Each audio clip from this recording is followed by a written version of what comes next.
So today our topic, or rather chapter number is 23, that is cash flow forecasting and working capital.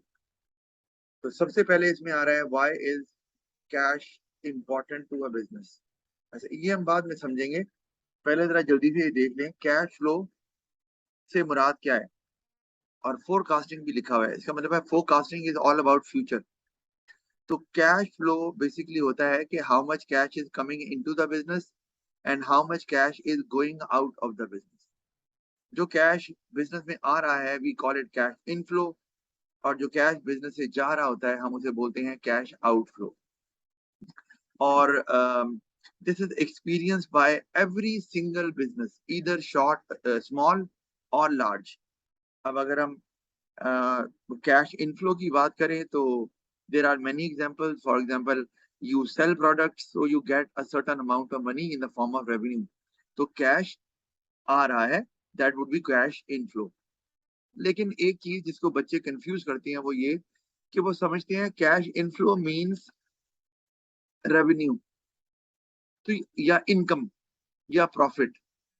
तो ये एक wrong perception है बच्चों की। Inflow revenue या प्रॉफिट नहीं होता हर दफा। कोई भी कैश जो बिजनेस में आ रहा है we call it cash inflow. तो याद रखिए when we talk about cash flow, तो हमें जो एक्सपेंस, इनकम, प्रॉफिट, ये कॉन्सेप्ट साइड पे कर देने। कैश फ्लो में इनका कोई अमल दखल नहीं है। जैसे मैं आपको एग्जांपल देता हूं कि if you borrow money from the bank so you get a certain amount of money, तो वो बिजनेस में इनफ्लो की शक्ल में आ रहा है। Now you can use that money ना, तो वो इनफ्लो तो है, लेकिन क्या वो हमारी इनकम है?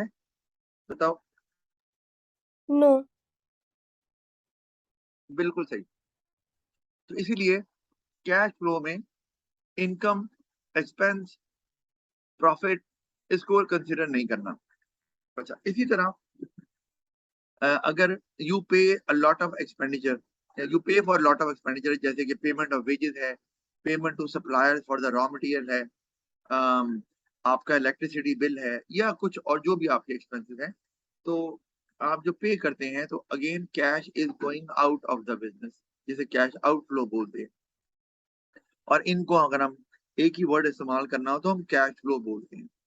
तो अगर हम किसी बिजनेस के बारे में कहें यार इसका कैश फ्लो बड़ा थोड़ा है, या अब कैश फ्लो थोड़े का मतलब ये है कि कैश फ्लो इंपॉर्टेंट क्यों है, पहले हम ये भी समझ लें। कैश फ्लो का डायरेक्ट रिलेशन है एक कॉन्सेप्ट के साथ जो कि चैप्टर में लिखा हुआ है, वर्किंग कैपिटल। आपको पता है वर्किंग कैपिटल क्या होता है?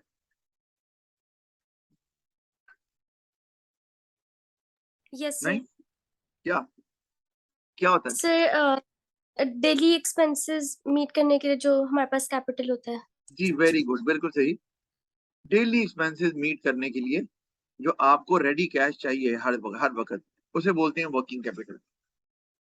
अच्छा, अब ये याद रखें कि अगर आपके कैश फ्लो का इशू चल रहा है, इशू का मतलब है कि you are running out of ready cash. अच्छा, इसका मतलब ये नहीं है कि बिजनेस इज सफरिंग लॉस। मैंने आपको बताया अभी कि आप इनकम, एक्सपेंस, प्रॉफिट, लॉस, इससे आपने दूर ही रहना है when we talk about cash flow, क्योंकि इसमें हम सिर्फ कैश की बात करते हैं। तो अगर कैश फ्लो का इशू चल रहा है, यानी कि बिजनेस के पास सफिशिएंट वर्किंग कैपिटल नहीं है to meet its regular expenses, जैसे सप्लायर को अगर आप पे नहीं करेंगे रेगुलर बेसिस पे, तो क्या सप्लायर आपको रॉ मटेरियल देगा? Of course not. वर्कर्स को आप एक महीने की पे ना दें और कहीं अगले महीने दे देंगे और काम करें, वो काम करेंगे? बिल्कुल नहीं करेंगे। बिजली का बिल ना दें तो बिजली आपको सप्लाई कॉन्टिन्यूसली आती रहेगी? नहीं आएगी। इसका मतलब है कि आप बिजनेस के लिए, अपने ऑपरेशंस को कंटिन्यू करने के लिए अपने रेगुलर एक्सपेंसेस को मीट करना जरूरी है, और उसके लिए आपके पास sufficient amount of working capital होना चाहिए। और sufficient amount of working capital के लिए आपका कैश फ्लो पॉजिटिव होना चाहिए। अब ये कैश फ्लो पॉजिटिव का क्या मतलब है, पता है आपको? सर, इनफ्लो आउटफ्लो से ज्यादा हो। जी बिल्कुल सही, वेरी गुड। कि इनफ्लो आपका ज्यादा हो रहा है, आउटफ्लो कम हो रहा है in at a certain time period. या जैसे कि नॉर्मली वो होता है अ मंथ। एक महीने में आपने जितने भी अखराजात या एक्सपेंसेस करने हैं, उसके लिए आपके पास रेडी कैश होना चाहिए हर महीने। अब it has nothing to do with your profit. क्यों? अगर एक बिजनेस है जिसको कैश फ्लो का इशू आ रहा है, यानी कि कैश आउटफ्लो ज्यादा हो रहा है इनफ्लो से, तो ऑफ कोर्स एक अगर ऐसा हो रहा है तो the time will come when you will run out of cash, क्योंकि आपके पास जो रेडी कैश पड़ा हुआ कम होता जा रहा है, ज्यादा पैसा बाहर जा रहा है, कम आ रहा है। अच्छा, और ये आप मंथ बाय मंथ बेसिस पे ट्रैक कर रहे हैं इसको। अच्छा, अब this problem is called cash flow problem, और and more over this problem can be faced by profitable businesses as well. वो क्यों? जैसे मैं आपको एग्जांपल देता हूं कि a business is earning profit, but that profit is yet to be received after 6 months या after 3 months। जैसे मैं आपको एग्जांपल देता हूँ कि आप अकाउंटिंग भी पढ़ती हो तो आपको पता है अच्छे से कि when you sell goods, so there are certain goods which are sold on cash and there are certain goods which are sold on credit। तो ये sold on credit का क्या मतलब होता है? सर के पेमेंट बाद में रिसीव होगी। जी, payment will be made at some future date. तो आप कस्टमर्स को अट्रैक्ट करने के लिए कस्टमर्स को ये फैसिलिटी देते हैं कि आप बाय कर लें, पेमेंट बाद में कर लीजिएगा। यानी कि तो उसमें उनको आसानी होती है कि जब वो अपनी चीजें बेच देते हैं तो उससे जो रेवेन्यू आता है उससे आपकी अमाउंट भी पे कर देते हैं। तो उसमें ये है कि प्रॉफिट एक ऐसी चीज है which is recorded as soon as it is earn. It does not matter कि आपने सेल कैश पे की है या क्रेडिट पे की है। आपको पता है इनकम स्टेटमेंट आगे वैसे हम पढ़ेंगे, उसमें आप रेवेन्यू रिकॉर्ड करते हैं वो। अच्छा, अब सेल्स रिकॉर्ड करते हैं तो आपने ये देखना है, वो ये नहीं देखना कि कैश आ रहा है कि नहीं आ रहा। आपने रेवेन्यू रिकॉर्ड कर लिया कि ये हमारे पास रेवेन्यू जो है ना वो इतनी सेल्स करने से आ रहा है या इस साल आ जाएगा। अच्छा, अब प्रॉब्लम ये है कि आप प्रॉफिट कैलकुलेट कर लेते हैं तो वो आपने टोटल सेल्स भी किया होता है, लेकिन उसमें से कुछ सेल्स जो है वो क्रेडिट पे भी है। तो इसका मतलब है लेट्स से कि अगर हम कहते हैं कि एक बिजनेस के पास $40,000 का प्रॉफिट हुआ है, तो इज इट नेसेसरी कि हम कहें बिजनेस के पास $40,000 का कैश भी है? क्या कहती हो? नो। नहीं, क्यों? क्योंकि अभी उनने रिसीव करनी भी होंगी कुछ पेमेंट्स हाँ जी, क्रेडिट पे जो उनने सेंड किया जी, है। हो सकता है उसमें से कुछ सेल्स क्रेडिट पे भी हो और मैं उनको अभी they are yet to receive it. तो प्रॉफिट एक बिजनेस को हो रहा है, लेकिन बिजनेस के पास अभी इतना सफिशिएंट कैश अवेलेबल नहीं है, क्योंकि रेवेन्यू अभी उतना आया नहीं है जितना कि हमने रिकॉर्ड किया। प्रॉफिट उतना आया कैश की शक्ल में आया नहीं है जितना हमने रिकॉर्ड किया या जितनी की हमने एंट्री की है। तो आपको कैश फ्लो प्रॉब्लम तब भी आ सकता है। आप कह सकते हो सप्लायर को जी 3 महीने बाद प्रॉफिट आ रहा है आपको बाद में देते हैं, या आप कह सकते हो वर्कर को, या आप कह सकते हो डिपार्टमेंट्स को जिनको आपने बिजली का बिल देना है या पानी का बिल देना है या गैस का बिल देना है, या आपने मालिक मकान को रेंट देना है, तो उनको आप कहें जी 3-4 महीने बाद पेमेंट आ रही देते हैं, मान लेंगे बात आपकी? नो।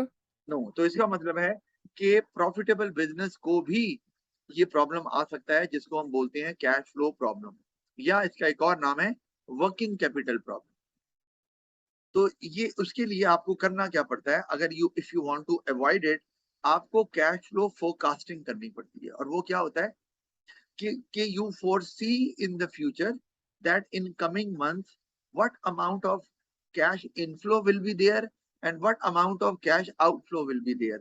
तो अगर आने वाले महीनों में आपको लगता है कि किसी महीने में हमारा आउटफ्लो इनफ्लो से ज्यादा हो जाएगा, तो you have to make necessary arrangements right now, ताकि जब तक, जैसे कि अभी अगर सितंबर चल रहा है और आपको लगता है दिसंबर में कैश फ्लो प्रॉब्लम आएगा, किस तरह पता चला? क्योंकि आपने फोरकास्ट कर लिया कि हमारी सेल्स होगी लेकिन हमारे एक्सपेंसेस भी इतने होंगे, लेकिन हमको हमें क्रेडिट सेल्स भी करनी है वगैरह वगैरह।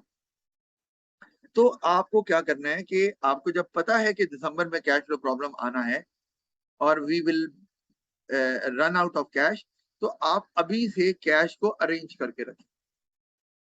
और उसका तरीका ये है कि आप कोई शॉर्ट टर्म लोन ले सकते हैं, या आप बैंक ओवरड्राफ्ट फैसिलिटी जो है ना अवेल कर सकते हैं। आपको पता है बैंक ओवरड्राफ्ट क्या होता है? Yes sir. क्या है? सर बैंक अकाउंट में जितने पैसे उससे ज्यादा बैंक से लेना। जी बिल्कुल सही है। उसमें उससे आप कोई 20% ज्यादा या 10% ज्यादा या 15% ज्यादा अमाउंट विदड्रॉ कर सकते हैं जो आपके अकाउंट में पड़ी हुई है। काइंड ऑफ अ लोन ही है। अच्छा, तो वो आप अरेंज कर लेते हैं ताकि आपको दिसंबर में जब ये प्रॉब्लम आए तो आपके पास पहले से एडिशनल कैश पड़ा हो, जो आपकी इस कैश फ्लो प्रॉब्लम को अगर करने से रोकेगा। तो और कैश फ्लो जो होता है ना, ये एट टाइम्स प्रॉफिट से ज्यादा इंपॉर्टेंट हो जाता है। उसकी वजह क्या है? ये मैं आपको बता रहा हूँ इसलिए क्योंकि अभी हमारे चैप्टर हमारा कवर करना बहुत आसान हो जाएगा। मैंने सारी चीजें आपको समराइज कर दी है इसलिए। अच्छा, ये cash flow at times profit से ज्यादा इंपॉर्टेंट है। उसकी एक वजह बताता हूँ। वैसे तो अगर सवाल आता है कि do you think cash flow is more important then profit और नॉट, तो ये हम इसको इस पे डिबेट हो सकती है। एक चीज तो है कि profit is the primary objective of every private sector business. Owners will be happy when they will be getting a good return on their investment. ये तो बात तो पक्की है। और प्रॉफिट को आप as a source of finance इस्तेमाल भी कर सकते हैं for the expansion of the business. ये आपने वो जो फाइनेंस वाला चैप्टर है सोर्स ऑफ फाइनेंस उसमें पढ़ा भी है। ये बात हमें समझ आती है। लेकिन you can still survive without profit for a certain time period, but you can not survive without cash even for one day. Reason, जैसे मैं आपको एग्जांपल देता हूं कि all businesses when they start their business activity they suffer loss at the start. जितना मर्जी बड़ा business हो या छोटा हो, कैसे भला पता है? सर क्योंकि उनको जो पहले सेल्स में से जो उनको रेवेन्यू मिल रहा होता है वो उनके जो कॉस्ट उनने पहले लगाई होती है बिजनेस स्टार्ट करने के लिए वो रिकवर हो रही होती है। Very good. बिजनेस को सेटअप करने की जो कॉस्ट है, आप डे वन से बिजनेस स्टार्ट करते हैं तो उसमें आपने बिल्डिंग खरीदी है या उसका किराया देते हैं, वर्कर्स हायर किए हैं, रॉ मटेरियल खरीदा है, तो इसका मतलब है आपने खर्चे पहले कर लिए। अब डे वन से आपके पास हजारों कस्टमर तो आने से रहे, तो it will take time. Aahista Aahista customers आएंगे, आपके पास रेवेन्यू जनरेट होना शुरू होगा, and after a certain time period आपके पास जो है इतना रेवेन्यू आएगा कि आपकी वो सारी कॉस्ट जो आपने लगाई थी और जो आप लगा रहे हैं वो कवर हो जाएगी। और इसको हम क्या बोलते हैं, इस सिचुएशन को? Break even point. जी वेरी गुड, बिल्कुल सही। इसको बोलते हैं ब्रेक इवन। और हर बिजनेस जो है ना experience is that, her business को का पहला टारगेट यही होता है कि ब्रेक इवन अचीव किया जाए एज अर्ली एज पॉसिबल, क्योंकि उसके बाद क्या स्टार्ट हो जाता है? प्रॉफिट। प्रॉफिट। क्यों? क्योंकि उस पॉइंट के बाद आपका रेवेन्यू आपके एक्सपेंसेस से ज्यादा हो जाता है, तो वो जो एक्सेस अमाउंट ऑफ रेवेन्यू होता है वो आपका प्रॉफिट है। तो इसका मतलब है हर बिजनेस जो है वो बगैर प्रॉफिट के स्टार्ट में सरवाइव करता ही है ना ब्रेक इवन तक। इसका मतलब है कि लॉस में भी आप चल रहे हैं तो you can manage your activities. अगर आपके पास कैश अवेलेबल है to meet your regular expenses, आप पल्ले से पे कर रहे हैं फाइन, लेकिन बिजनेस चल रहा है। लेकिन तो प्रॉफिट के बगैर आपका काम चल सकता है कुछ अरसे तक, ये नहीं है कि चलाई जाओ, वो तो मुमकिन नहीं है ना। अपनी जेब से कौन पैसे लगाता है? लेकिन कैश के बगैर इमेजिन करो कि एक दिन आपने अपने सारे एक्सपेंसेस मीट करने हैं और आपके पास कैश नहीं है, तो आप रॉ मटेरियल कैसे खरीदोगे? आप वर्कर्स को वेजेस पे नहीं कर रहे तो वो अगले दिन काम क्यों करेंगे? तो आपका तो प्रोडक्शन प्रोडक्शन ही हॉल्ट हो जाएगी, आपकी तो एक्टिविटी आगे चल ही नहीं पाएगी। तो इसका मतलब है आपका जो बिजनेस है वो इमीडिएटली क्लोज डाउन हो जाएगा, डिस्पाइट द फैक्ट कि you might be earning profit, लेकिन प्रॉफिट अभी आया नहीं है। जो मैंने बात की है, आपने क्रेडिट सेल्स की थी, वहां से अभी आना है। तो profitable business can be close down as well because of cash flow problem. तो इस लिहाज से कैश फ्लो प्रॉब्लम शायद बहुत ज्यादा इंपॉर्टेंट है। शॉर्ट रन में ज्यादा कंसर्न कैश फ्लो का होता है, लॉन्गर रन में profit is the main concern, वो हमें पता ही है। तो आप दोनों तरफ जा सकते हैं, लेकिन दोनों के बारे में बता दें। Got it? Yes sir.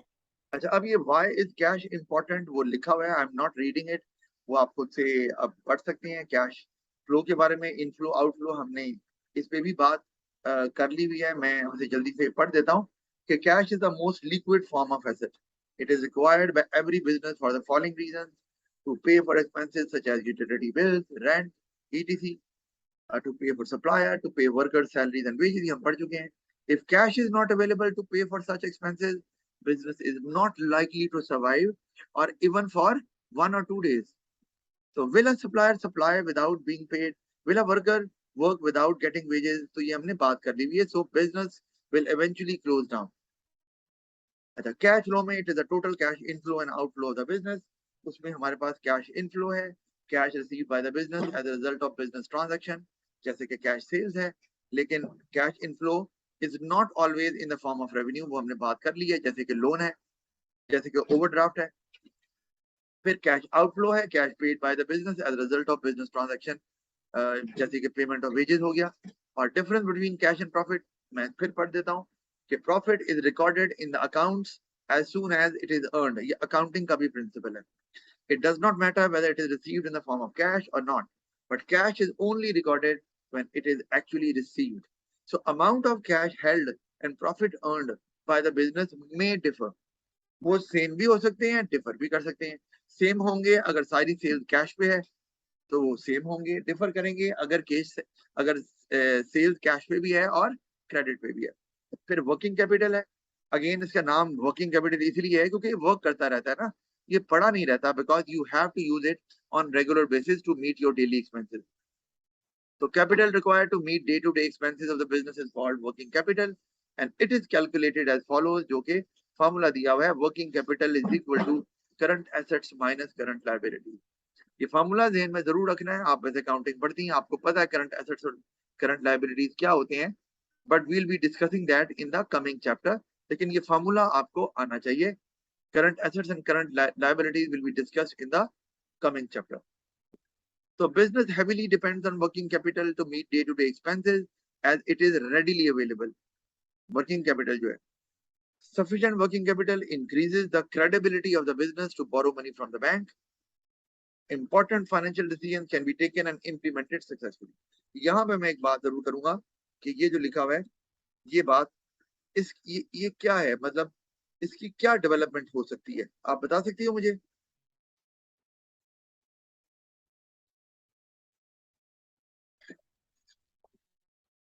Hello? Sir ये जो पॉइंट है, important financial decisions can be taken, जो मैंने हाईलाइट किया है, जो हाईलाइट किया हुआ है कि वर्किंग कैपिटल अगर सफिशिएंट है तो ये बिजनेस की क्रेडिबिलिटी को बढ़ाता है when they tend to borrow money from the bank. मैं पूछ रहा हूँ क्यों, इसको डेवलप कैसे करेंगे?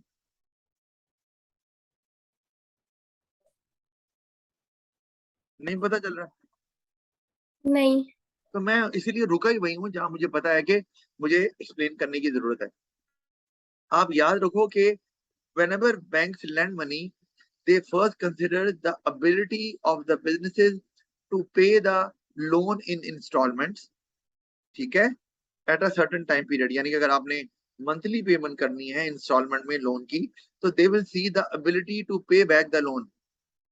उसके लिए वो ये देखेंगे कि आपके पास वर्किंग कैपिटल कितना होता है, क्योंकि ये एक लोन की अमाउंट है जो इंस्टॉलमेंट में आपको पे करनी है एवरी मंथ। तो अगर आपके पास रेडी कैश नहीं है इन ए सर्टेन मंथ, तो there be a problem, you won't be able to pay that installment in that month. तो बैंक को प्रॉब्लम होगा, वो कहेंगे ये रिस्की है, हमारी अमाउंट हमें टाइम पर नहीं मिलेगी। तो इसलिए वर्किंग कैपिटल जो बिजनेस की रेपुटेशन को बढ़ा देता है कि इनके पास काफी वर्किंग कैपिटल है, तो हमारी जो पेमेंट है लोन की इंस्टॉलमेंट में जो दे रहा है बिजनेस, वो डिले नहीं होगी। तो वो उनको आसानी से लोन दे देता है क्योंकि रिस्क नहीं है डिलेड पेमेंट का। Got it? Yes.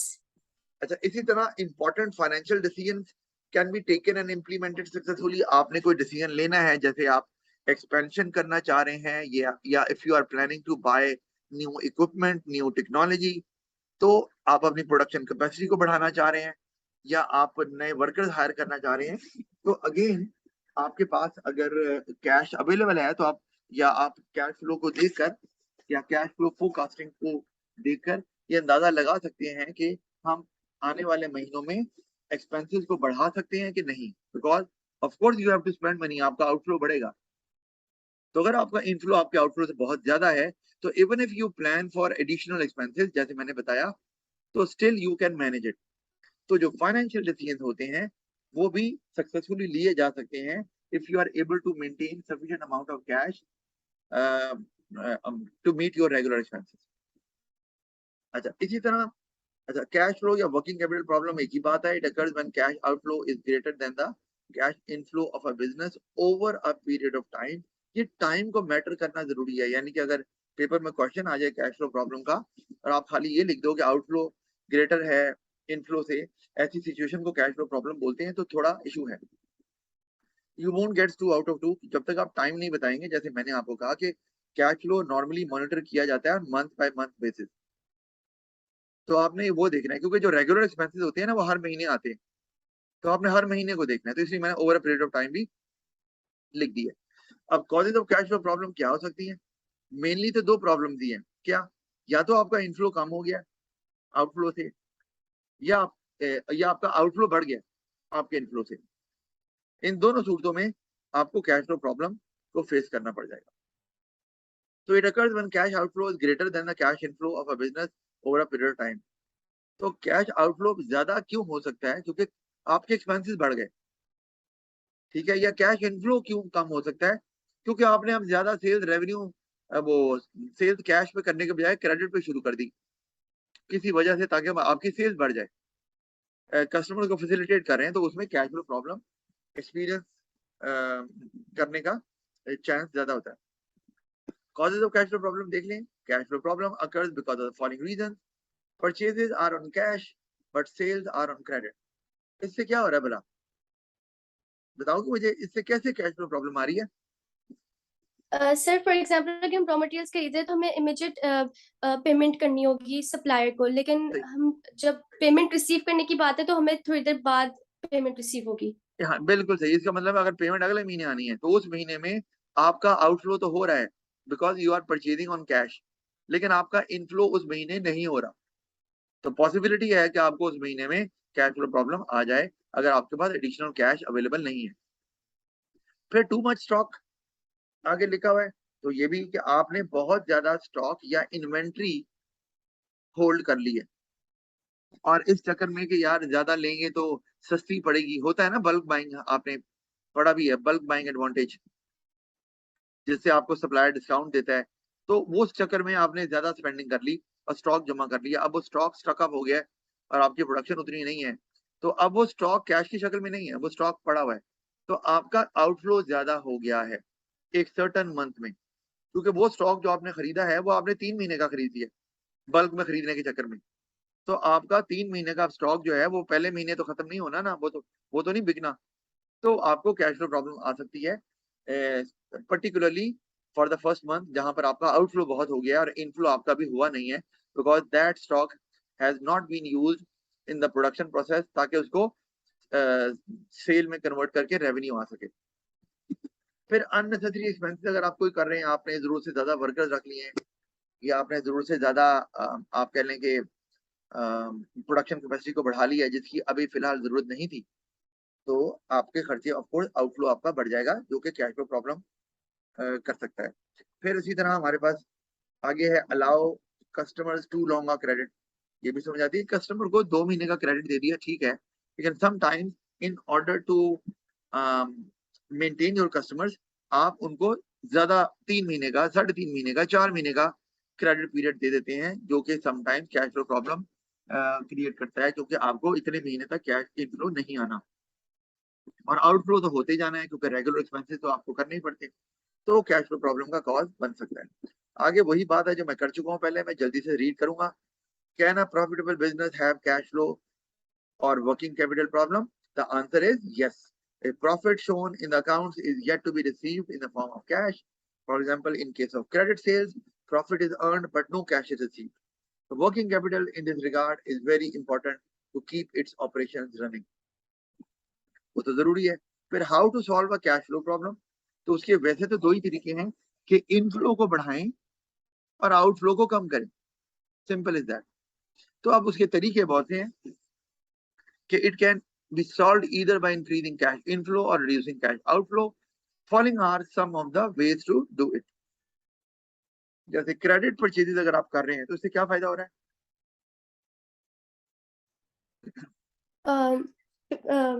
The business will have to make the payment later. Later इससे मतलब कि उस महीने कैश आउटफ्लो नहीं होगा, तो आपका कैश आउटफ्लो रिड्यूस हो जाएगा. फिर कैश सेल्स करना शुरू कर देंगे तो इनफ्लो बढ़ना शुरू हो जाएगा. अगर स्टॉक को रिड्यूस करेंगे तो अगर आपका पास एक्स्ट्रा स्टॉक पड़ा हुआ था जो अभी इस्तेमाल नहीं होना इन द नियर फ्यूचर, तो उसको बेच दें तो उससे भी इनफ्लो बढ़ जाएगा.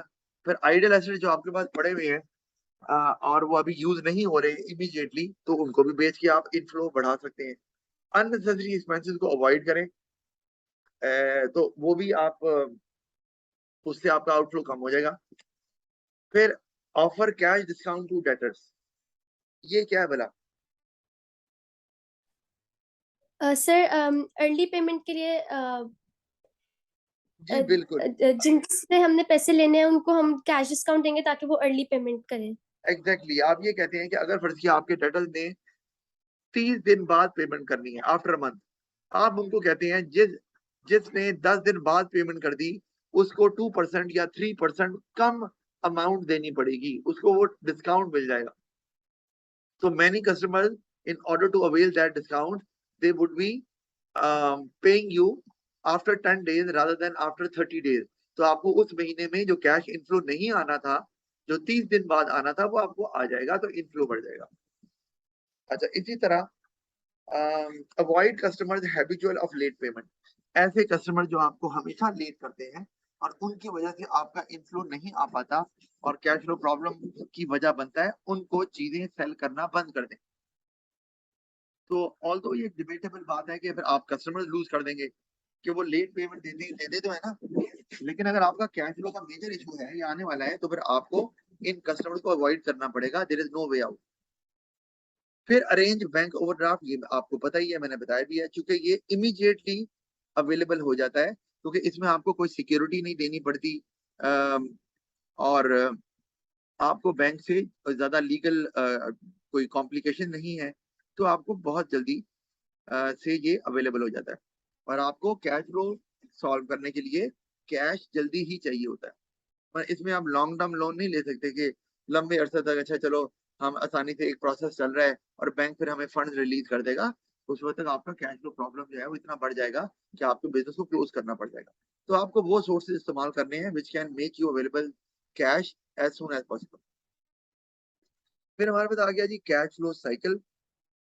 अच्छा, अब कैश फ्लो साइकिल ये हम करते हैं, लेकिन मेरा ख्याल है हमारे पास टाइम थोड़ा 8 मिनट है, तो इट इज बेटर कि हम दोबारा से इसको ज्वाइन कर लें क्लास.